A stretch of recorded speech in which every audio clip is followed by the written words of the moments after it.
Hi, and welcome to The Print. My name is Karanjeet Kaur, and I'm a writer and an editor. Let's talk today about the recent communal controversy in Goa over St. Francis Xavier. At a Parshuram Jayanti celebration on the 18th of April in Goa, a man who describes himself as half YouTuber, half journalist, went up on stage and bit off more than he could chew.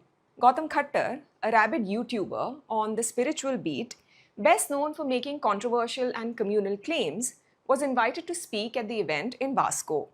In one part of his speech, he declared that women should not be granted 33% reservation in parliament.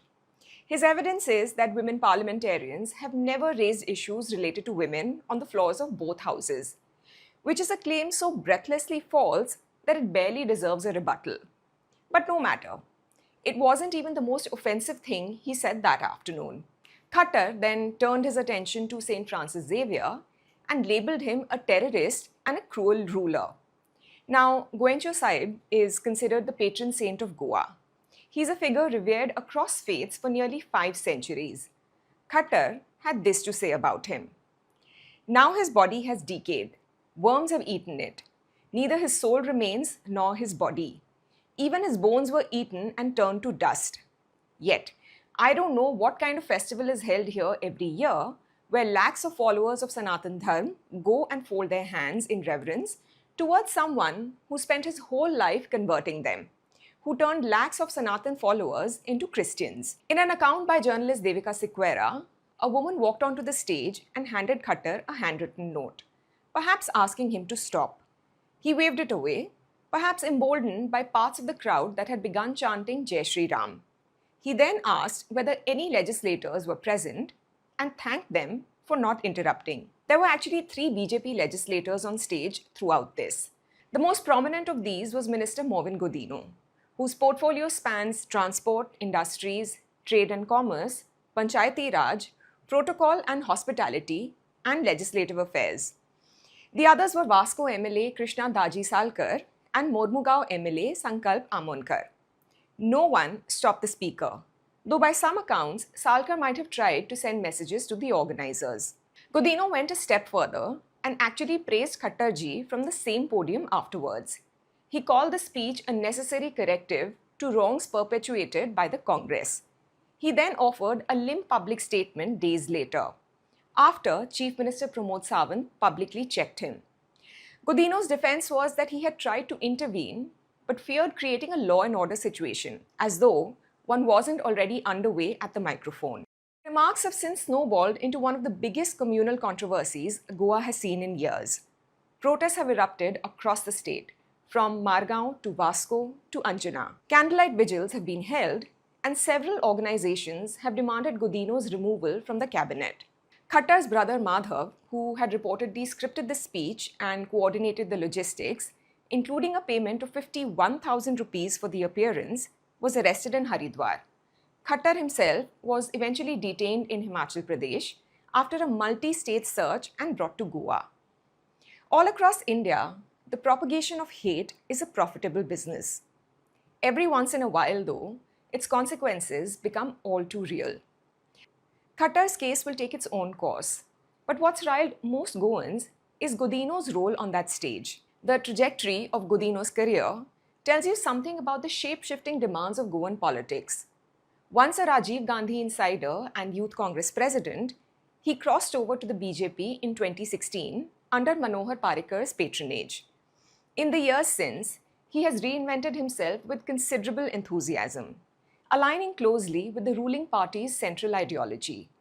During a 2023 Independence Day speech, Godino had said he was first a Hindu before my ancestors were converted. On another occasion, he described himself as more Hindu than Catholic. Now, part of this is Godino's play to a specific gallery, a Goa of mutable demographics and migrant vote banks. As Kaustubh Nayak, a doctoral scholar at the University of Pennsylvania, puts it, Godino is so confident because he probably believes his support base is non-Goans. He knows his votes don't come from the Catholic community. But which community put you in office becomes irrelevant once you're there. Many Goans are less interested in Godino's political arithmetic than his constitutional responsibility. Father Maverick Fernandez, director of the Council for Social Justice and Peace, told me. He has taken an oath to the Constitution. When you witness such things, you leave from there and make a statement to the press. But he remained there. The event at which Godino remained was a celebration of Parshuram. The myth of Lord Parshuram as the creator of Goa has gained traction in recent years. According to legend, Parshuram, who is labeled Gomant Bhumi Janak, is supposed to have shot a divine arrow from the Sahyadri mountains into the Arabian Sea, commanding the waters to recede, thereby creating the Konkan coast. The most visible marker of this is the Yog Setu in Panjim, which leads you to a towering statue of Parshuram, overlooking the casino ships bobbing over the Mandovi. But as Nayak has argued in a detailed recent piece on the myth's origins, the association of Parshuram with Goa is a modern phenomenon, crystallized in the late 19th and early 20th centuries. Versions of the same myth exist all along the Konkan coast. In each retelling, Parshuram settles a different set of Brahmins in the land reclaimed from the sea. It's the Chitpavans in Maharashtra and Kerala Brahmins further south. The Goa government, Nayak writes, is actively upholding a narrative that Saraswat Brahmins were the original settlers of the land. According to the myth, the land simply did not exist prior to the striking of Parshuram's arrows, and it was first populated exclusively by the Brahmins themselves. Where does that leave the rest of the people? Where does that put the Gaudas, Velibs, Kunbis, and other labouring communities that are believed to be the original settlers of this land? It is, at its core, a caste origin story, but it is now being pitted against a figure whose hold on the popular imagination runs far deeper than any political project can dislodge. St. Francis Xavier's feast, exposition, and novenas in Old Goa draw lakhs of followers every year, and a significant number of them are non-Christian Goans. A veteran journalist based in the state told me that reverence in India works in such a way that people feel that they can't afford to miss out on blessings, whether that deity is Hindu, Muslim, or Christian. This isn't the first time St. Francis Xavier is at the center of a controversy. In 2024, former Goa RSS chief Subhash Velinkar suggested that his remains undergo a DNA test, leading to a situation similar to the present one. Velinkar should have remembered former CM Manohar Parikar's abortive attempts to remove the public holiday on the Saints' Feast around 2002. Fernandez recalled overhearing a conversation between two Hindu men during a ferryboat ride from that era. He told me, one of them said, "This guy will not remain the CM for too long." And sure enough, in the month of February, he was no longer CM. It was like a prediction come true. Parikar did go on to lead the government again in June that year. But that small anecdote illustrates that the neat communal categorization that defines politics elsewhere in India doesn't work in Goa. Unlike major states in North and Central India, Goa has been able to resist communal polarization thanks to its unique social fabric. Cyril Fernandez, president of the Catholic Association of Goa, pointed me to the Lairai Jatra, an intense annual festival dedicated to Sri Lairai Devi, which brings Hindus, Christians, and Muslims together. The cult of the Sapta Matrukas, or seven mother goddesses, takes on a different local color in Goa. He told me, one day the people will gather for the Lairai Jatra. The next day, they will bring offerings of oil to Milagres Saibin, because the deities are considered to be sisters. This is why the polarization playbook runs up against a demographic wall here. Christians and Muslims together make up nearly a third of the state's population. In a state assembly where victory margins are often razor thin, no party can form a government without significant minority support. Still, it runs deeper than demographics. Take the beef issue, for instance. Gauraksha groups have been active in Goa since at least 2010, raiding traders and pressuring the state-run Goa Meat Complex.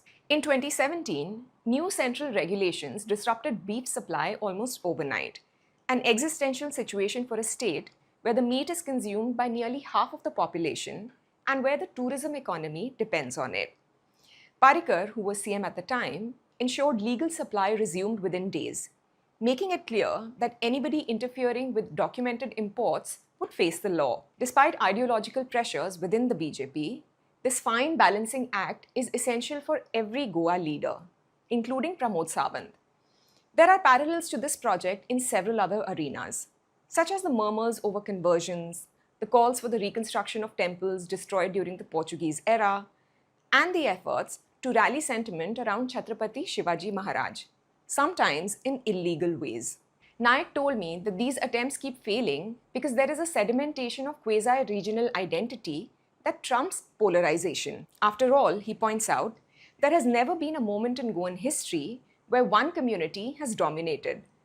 It is this accumulated weight of cohabitation, shared commerce, and intertwined daily life that the communal template cannot parse.